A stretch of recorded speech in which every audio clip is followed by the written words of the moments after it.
Ahojte GMáci. Dnes sme si pre vás pripravili interview s určite obľúbeným pánom profesorom Hodulom. Vítajte u nás. Ďakujem pekne, pozdravujem všetkých, som veľmi rád, že tu môžem byť.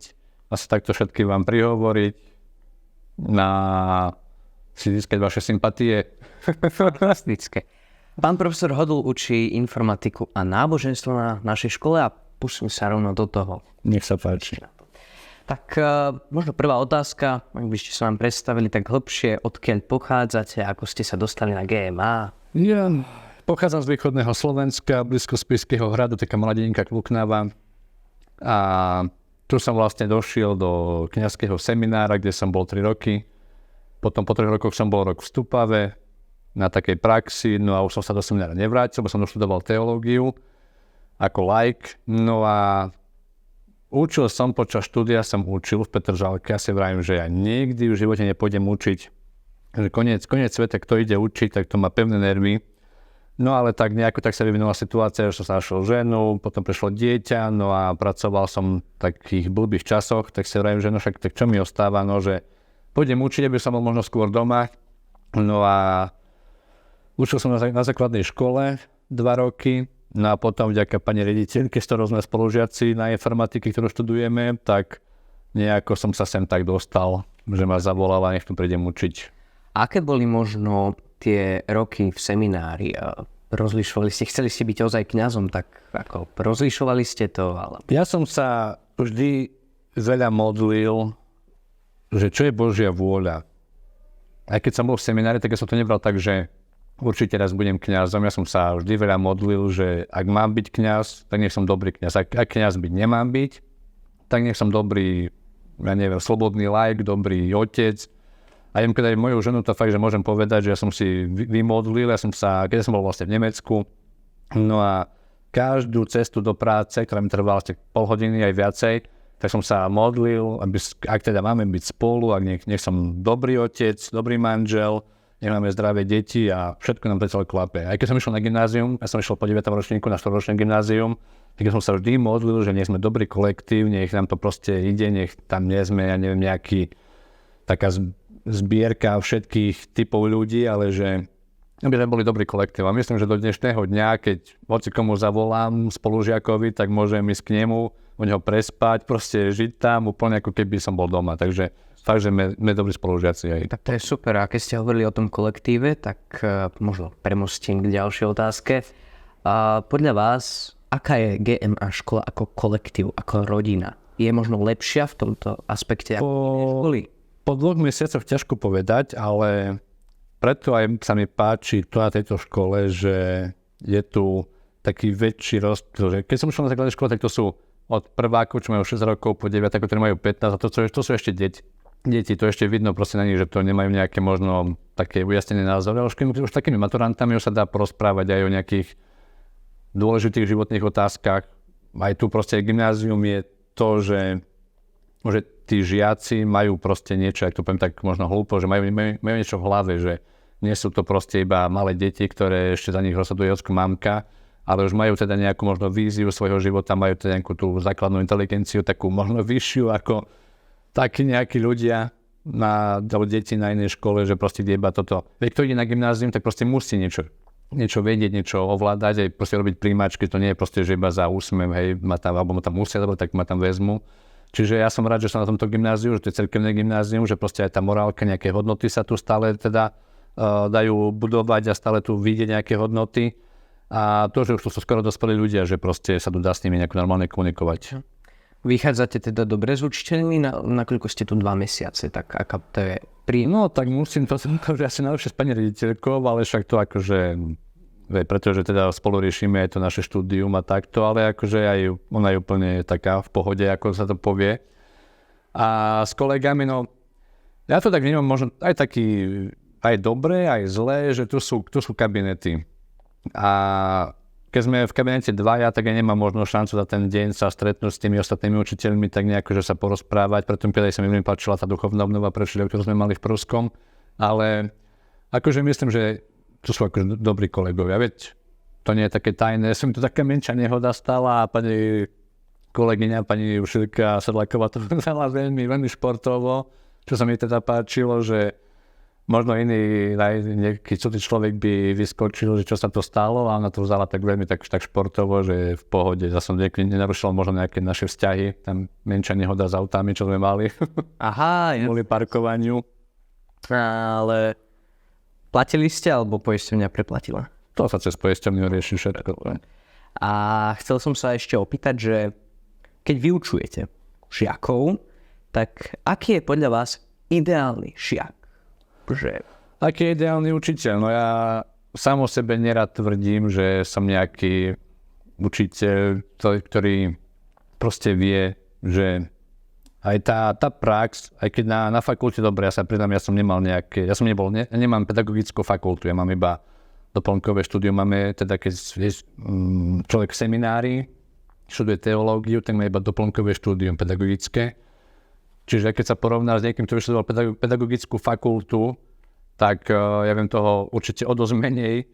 A čo je ideálny učiteľ? To je, že žiaci sú teda rôzni, sú rôzne prístupy k žiakom, rôzne metódy vyučovania, ale akú správnu použiť. No. Ja osobne nerazím takú cestu, že proste iba žiakov testovať a písomky a neviem čo, však dobré, na náboženstve to možno nie je až taká správna cesta. A na informatike sa snažím, že skôr tak tú činnosť, že aby sa tak zautomatizovala tá činnosť. Nie je proste, že ukážem, že toto sa robí takto, teraz ideme si to vyskúšať a hneď za to známky. Ale proste niekto potrebuje viac času, niekto menej času, ale že niekto takto ide a ak ti to ide, tak dostaneš známku nejakú dobrú. No ak ti to nejde, tak sa ešte trocha pouč. Ty by si tú dobrú známku mal. A ideálny žiak je tiež, ideálny žiak je taký, ktorý proste chce. Aj filozofia napríklad vznikala iba tak, že ľudia sa pýtali prečo. A to je dôležité sa pýtať. Keď proste budem sedieť a len čakať, čo zase mi nové ukáže a sa to budem doma bifliť, tak to nie je tá správna cesta. Aj dneska v pedagogike sú určite také tendencie, že učiť viacej projektovo, čiže žiaci sami riešia nejaký problém, potom učiť možno tak zážitkovo, že žiaci si skôr zapamätajú, že majú nejaký zážitok. Ja som učil aj fyziku minulý rok na tej základnej škole, tak ja som učil častokrát cez nejaký pokus. No, keď som urobil ohňovú show, tak to žiaci mi do konca roka iba, aký to bol parádny pokus. Či už si zapamätali tú teóriu okolo toho, to už neviem, ale teda sa im to páčilo. No, a mali fyziku neviem, či vďaka mne, ale mali radi. No. Taká možno otázka od veci, ale taká na vás. Máte radi autá? Zaoberáte sa nimi, alebo čo váš vzťah? Keď som si kupoval auto prvé, tak som šiel za svojím šéfom, bo som nepracoval v školstve, som šiel za svojím šéfom a som mu povedal, že chcem nové auto, že aké. Tak vravím, nech to má peknú farbu, nech to má dobrý výkon a vlastný servis, čiže ja sa takto vyznám do aut. Takže asi nie. Auta nie sú moja srdcovka. Auto má odviesť a teda teraz som si trocha také väčšie kúpil, lebo však deti a takto, ale už je s nejakou takou výbavou, že proste nech tam niečo má. No. Môj syn je Tesla, pretože to nie je auto, to je proste počítač, kde je ten autopilot a všetko tieto, je to vlastne elektroauto, čiže tam odpadáva nejaký servis, taký výmena oleja a toto, ale kto si kupuje Teslu, si nekupuje kvôli autu, čo mnoho lepšie auto značky ako Tesla. Keby sme porovnali, auta, tak Tesla by prehrala, ale čo sa týka výbavy a toto, tak určite by Tesla možno vyhrala v tej výbave, si myslím. Neviem, tak som niečo čítal. To je super a to je možno auta, čo vy a šport. Tak, šport sa ma nepýtaj, šport šport neznášam od základnej školy. Hej? No. Absolutne, absolútne. Rád idem na bicykel, však aj do školy som išiel na bicykli, ale z Dunajskej Lužnej. Z Dunajskej Lužnej? No. Celú cestu? Áno, 18 km. To je dobré. Akože rád bicyklujem, rád sa idem na bicykel a idem. Rád lyžujem, lenže som mal takú nehodu, čiže ma boli strašne koleno, čiže už som asi dolyžoval. No a rád plávem a to je vlastne tak z môjho športu všetko. Ale tak tá cesta z Dunajskej Lužnej do školy, kedy ste vstávali, keď ste bicyklom? Veľmi skoro. To je jednoho, to ja môžem ísť aj na 5 hodinu, ale vstávam o 6:30, alebo tak vstávajú deti, takže... Takže hoci kedy, teda keď takto chcem vstať hoci kedy, tak vždy vstávam o 6:30, lebo tak sa nejako budia deti, no a už sme hore. Ale tak treba to nejakú hodinku bicyklom. Veď určite pozývam všetkých sledovateľov, v máji organizujeme s pani Šerkou Veselovskou takú cyklopúť, buď do Dunajskej Lužnej, alebo ešte neviem, nejakú destináciu nájdeme, ale určite nejaká cyklopúť bude, takže pozývam všetkých, ktorí radi bicyklujete a nejakú hodinku ušliapete po rovine, tak poďte s nami. No, môžete nám viacej povedať o tejto cyklopúti, čo? Tak ja som z seba dopočul, že tu bola taká tradícia chodiť na cyklopúť na Petra a Pavla a sa chodilo do Báču. Tam je nejaký milostivý obraz. No, ale že to bolo, akože Báč aj sám viem, že to je troška ďalej, ale z Dunajskej Lužnej tam je patrónka Žitného ostrova, tam je púť, neviem teraz kedy presne, čiže možno tam by sme išli do Dunajskej Lužnej. No a by sa išlo do školy, niekedy cez maturitný týždeň možno, keď sú také, že voľnejšie dni. No a tak po bicykli ísť tam by sme mali možno svätú omšu. No ešte program nejaký nemáme ujasnený, ešte tak nejak neriešili, ale určite nejaká cyklopúť bude. To je fajn, že aj takto šport, aj duchovno. Áno, ešte do toho zapojíme informatiku nejakú, že Google mapy využijeme a všetko. Alebo Tesla. Tesla nás bude sprevádzať, áno. To je fajn. Teraz by som vám dal otázky, to alebo to. V podstate pár otázok, kde sú dve možnosti a jedno z nich a môžete nám aj opísať prečo. iOS alebo Android? iOS. Istotne? Áno. Pizza alebo špagety? Ťažká otázka, možno pizza chce sa viacej najeť človek. A keď pizza, tak aká je vaša obľúbená? Neviem, každý odsadzuje Havaj, ja si dám aj Havaj. Nemám rád gazdovskú pizzu. Hej. A ešte posledná otázka. Leto alebo zima? Čo by ste radšej? Ani jedno, to je hrozné, to sú hrozné obdobia. Mne tak strašne chýba, že proste nejaká jar. Ja teda. Že nie je ani zima, ani teplo. Alebo jeseň, že tak chvíľuje ku tej zime, ale ešte už nie je tak horúco a nie je tak zima. Ale leto, keď tu je 38 alebo koľko, tak ja idem umrieť a keď je zima, už iba takto ako je teraz, mne už mrznú nohy, ruky, oziaba ma, čiže ani leto, ani zima. No ja keby som mal z nejakého rezortu, že do Egypta, tak ja tam vydržím pol dňa a idem domov. A zase keby som mal do Švédska, tak tiež pol dňa idem domov. Takže prechodné obdobie. Také nejaké prechodné, ale vďaka tejto kríze globálnej, akú máme v klimatickej, tak je to veľmi ťažko nájsť takéto oblasti, kde vieš, takéto bola nejaká možno, že jar alebo jeseň. A ešte čo sa k toho iOSu týka, tak ja ako informatik, no dobre. Niektorí sú takí, že odsudzujú iOS, niektorí možno viacej preferujú Android a toto, no ale však podľa contract non est disputatum, čiže podľa protichuti nie je žiaden disputát, ale ja som napríklad mal Windows notebook, ten sa mi pokazil a vrajím, dobre, idem si kúpiť Mac. A odvtedy už nechcem nič iné, iba Apple, lebo viem, že to bude kvalita, ktorá bude fungovať, ktorá bude fičať. Ja som si tiež kúpil, ja som mal dlhé roky Nokiu, kde bol ešte Symbian. Potom som si kúpil Android, po pol roku som ho takto šmaril do koša a hovorím, dobre, každý spevuje iPhone, idem si kúpiť nový iPhone.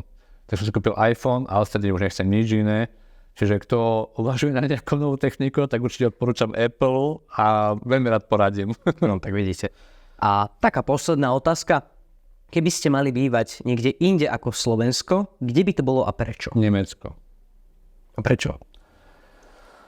Pretože lepšia životná úroveň, väčšia spravodlivosť, čo sa týka v sociálnej oblasti, v politike, ekonomike, kultúra. Možno, keď som aj bol v Nemecku, tam je veľmi ťažké si nájsť tak možno takých nejakých akože kamarátov, aby som vám povedať, že kto si človek proste nájde, hej, kamaráta, neviem si vybaví, že môže u neho prespať alebo takto.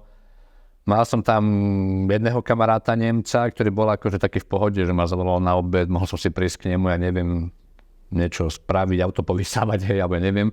Ale už ostatní boli takí odmeraní a takto, ale aj tá nemecká kultúra, keď si tak vezmeme, keď už teraz idú sa blížie Vianoce, vlastne okolo Vianoc všetko máme z Nemecka. Vianočný stromček, adventný veniec, tieto Weihnachtslieder, no, koledy, máme veľa, vlastne už Tichá noc je vlastne z Nemecka či Rakúska, neviem. Takže určite, čo milujem sú praclíky, ja som až v Nemecku zistil, že praclík sa dá rozrezať, namazať maslom, dať sa tam šunka, šalát a je to vynikajúce. keď už doma neviem, čo robiť, tak pečiem praclíky. Tak a viete aj po nemecky? Na ja selbstverständlich fließen in Wunderschrift. Sehr gut. Tak toto bol pán profesor Hodl, mal byť kňaz, je učiteľom, mal mať Android, má iOS, mal žiť v Nemecku a je učiteľom tuto na GMA, takže drahí GMáci, ďakujeme veľmi pekne. Ďakujem aj ja. A my sa s ďalším hosťom vrátime naspäť pri ďalšom interviu. Ďakujeme pekne, dovidenia. Čaute.